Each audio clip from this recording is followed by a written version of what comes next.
सबको जय मसीह की। आज हम पढ़ेंगे मरकुस रचित सुसमाचार उसका 15वां अध्याय।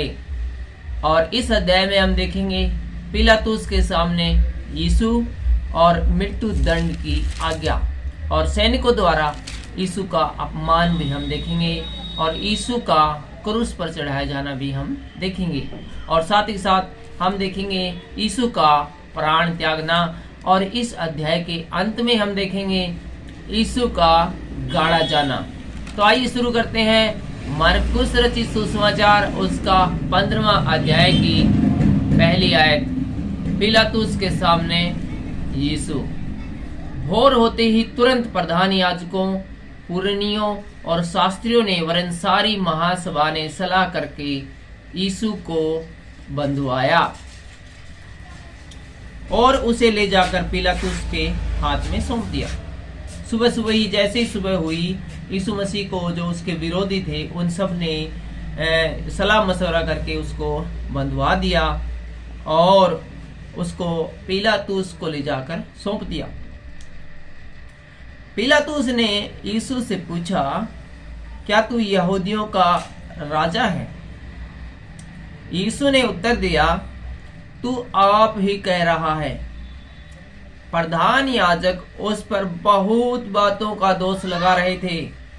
पिलातुस ने उससे फिर पूछा, क्या तू उसका उत्तर नहीं देता?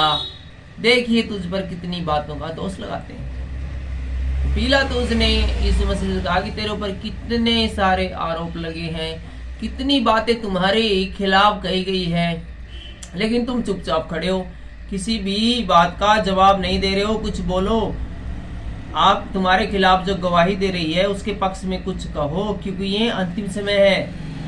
ये बिल्कुल ऐसी ही पोजीशन स्थिति होती है जब अदालत लगी हो और जज के सामने वकील है वो अपनी दलीलें पेश कर रहे हो और मुजरिम के खिलाफ है वो बहुत सारी बातें कही जाए, लेकिन मुजरिम एक बात भी नहीं कहे।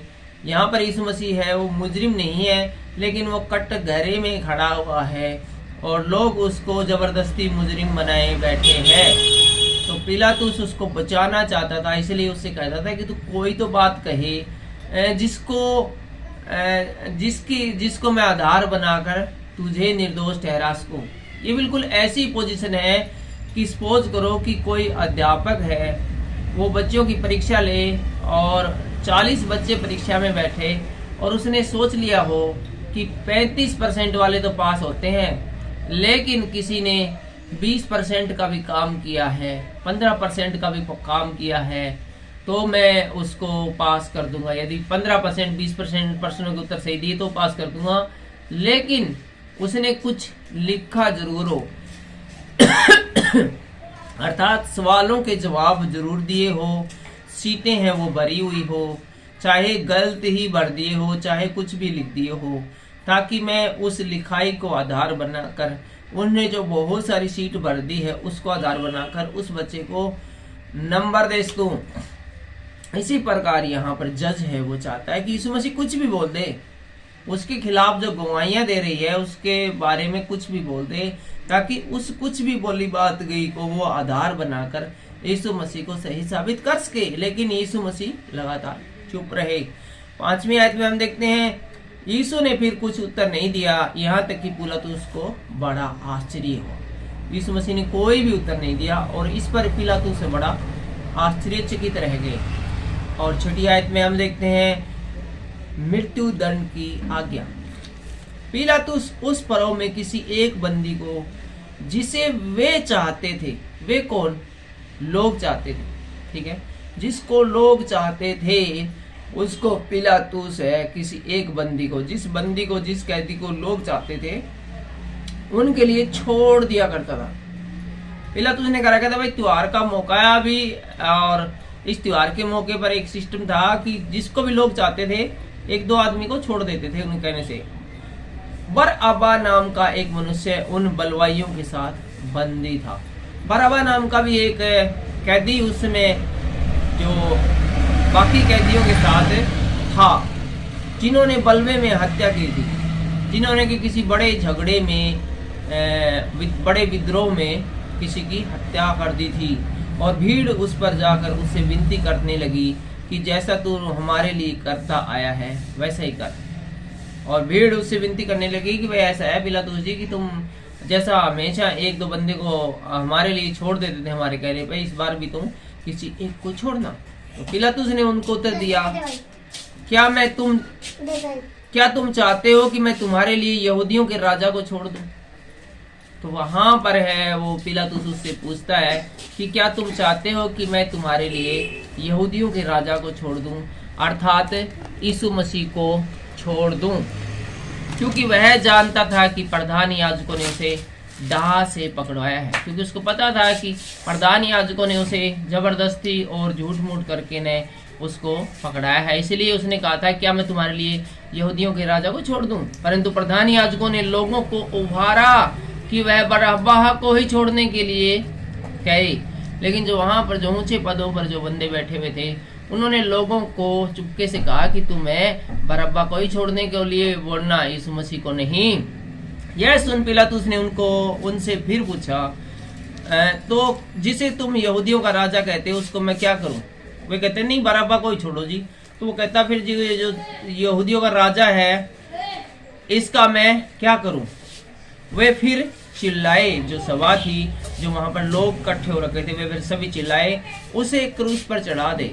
सभी के सभी कहने लगी नहीं उसको तो तुम है वो क्रूस के ऊपर चढ़ा दो। पिलातुस ने उनसे कहा क्यों, इसने क्या बुराई की है?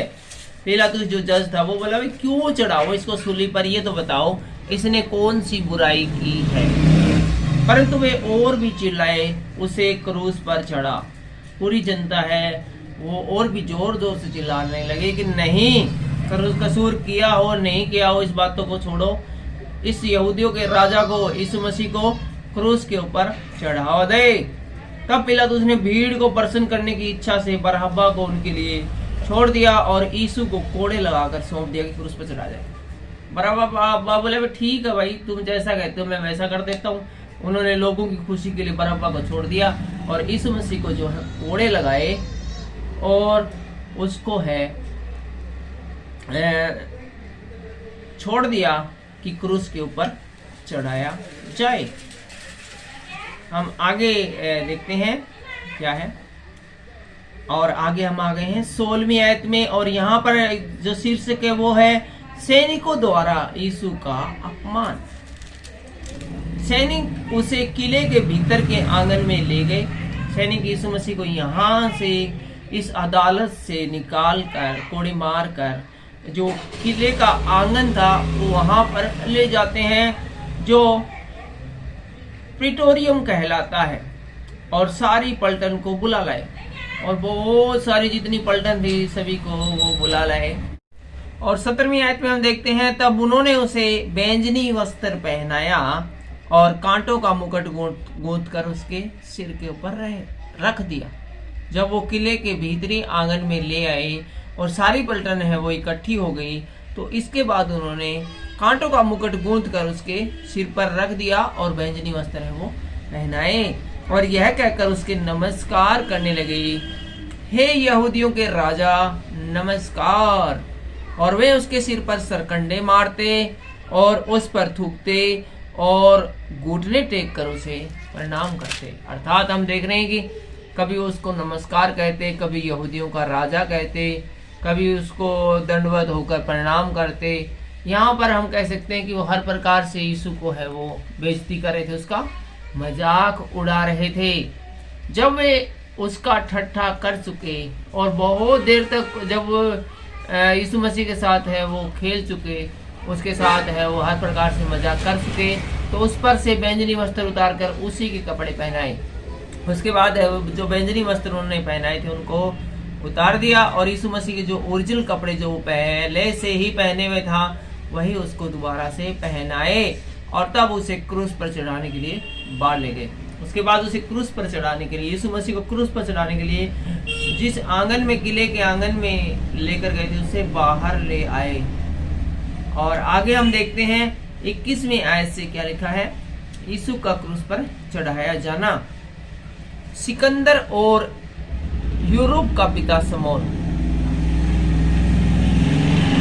यहाँ पर समौन का जिक्र है और साथ ही बताया गया कि सिमोन कौन है।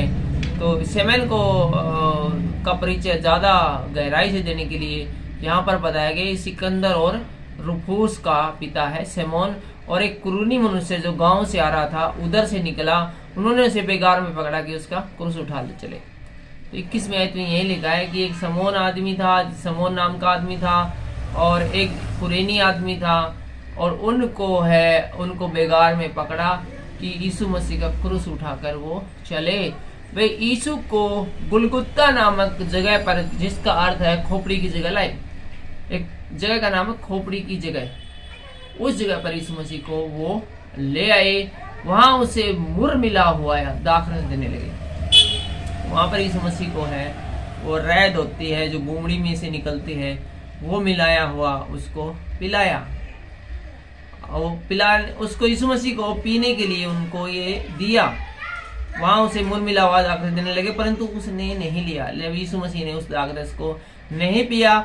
आपको याद होगा कि जब एक बार यीशु मसीह अपने चेलों के साथ थे तो उस यीशु मसीह ने कहा था कि मैं जब तक परमेश्वर के राज्य में प्रवेश न कर लूं तब और अपने पिता के घर में न चला जाऊं तब तक दोबारा दाखरस नहीं पीऊंगा। तो इसीलिए उस वादे को भी ध्यान में रखते हुए हो सकता है यीशु मसीह ने इसे नहीं पिया हो, और वैसे भी ये गंदा था।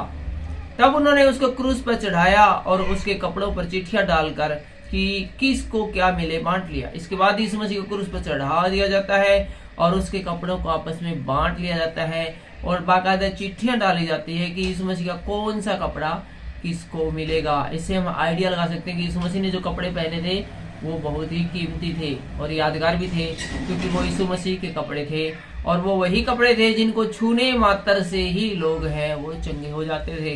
ये बात लोगों को पता थी, इसीलिए अलग अलग चिट्ठियां डाली गई। वरना कभी नहीं होता कि किसी कैदी को सूली पर चढ़ाया जाए या फांसी पर चढ़ाया जाए और लोग उसके कपड़े बांटे और उसके लिए चिट्ठियां डाले।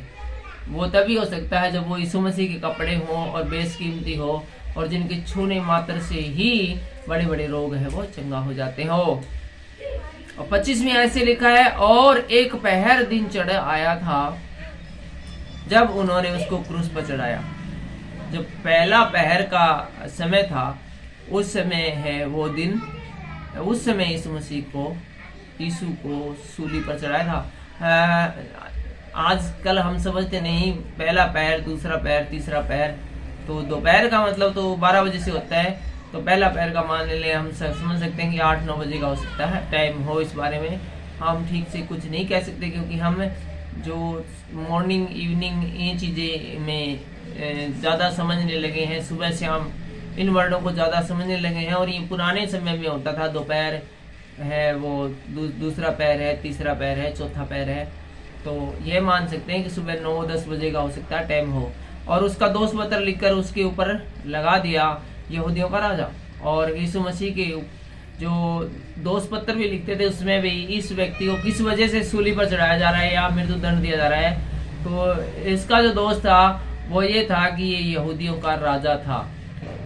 और उन्होंने उसके साथ 2 डाकू, एक उसकी दाहिनी और एक उसकी बाईं ओर क्रूस पर चढ़ाए। और यीशु मसीह को अकेले नहीं बल्कि साथ में 2 डाकू भी उसके साथ दाएं बाएं चढ़ाए। और तब पवित्र शास्त्र का यह वचन कि वह अपराधियों की संग गिना गया पूरा हुआ।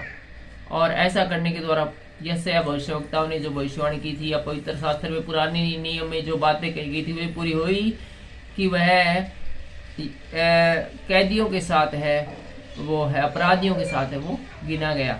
और मार्ग में जाने वाले सिर हिला हिला कर और यह कहकर उसकी निंदा करते थे, वाह मंदिर के ढाने वाले और 3 दिन में बनाने वाले।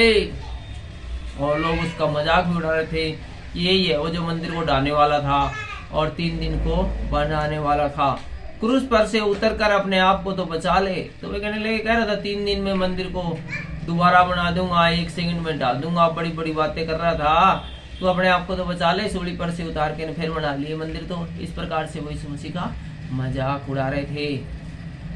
और इसी रीति से प्रधान याजक भी शास्त्रियों समेत आपस में ठट्ठा करके कहते थे। और इसी प्रकार जो ऊंचे पदों पर जो विराजमान थे वे भी आपस में मजाक करके कहते थे, इसने औरों को बचाया पर अपने को नहीं बचा सकता। वो बोले, भाई बहुत लोगों को इस बंदे ने बचाया, इसमें कोई शक नहीं है, बीमारों को इसने ठीक किया, लूले लंगड़े अंधे काने और मरे हुए तक को भी इसने जिला लिया, बचा लिया, लेकिन अपने आप को ये नहीं बचा सका। इजराइल का राजा मसीह अब क्रूस पर से उतर आए कि हम देखकर विश्वास करें। बोले तुम इजराइलियों का राजा हो, यीशु मसीह हो और अपने आप को परमेश्वर का बेटा कहते हो, तो क्रूस पर से नीचे उतरा कि हम भी देख लेंगे सब तुम है और तेरे पे हम विश्वास करें। और जो उसके साथ क्रूस पर चढ़ाए गए थे वे भी उसकी निंदा करने लग रहे थे। और ये जो प्रधान याजक वगैरह, फरीसी, शास्त्री और आम जनता ही नहीं, बल्कि उसके साथ जो क्रूस के ऊपर दाएं बाएं लटकाए गए थे बंदे, वो भी अपनी सारी चिंता छोड़ के नहीं कि हम मरने वाले हैं, हमारा नाश होने वाला, इस बात की चिंता करते हुए भी यीशु मसीह का जो है मजाक उड़ाने लगे। अब हम आ गए हैं 33वें आयत में और यहाँ का शीर्षक है यीशु का प्राण त्यागना। दोपहर होने पर सारे देश में अंधियारा छा गया और तीसरे पहर तक रहा।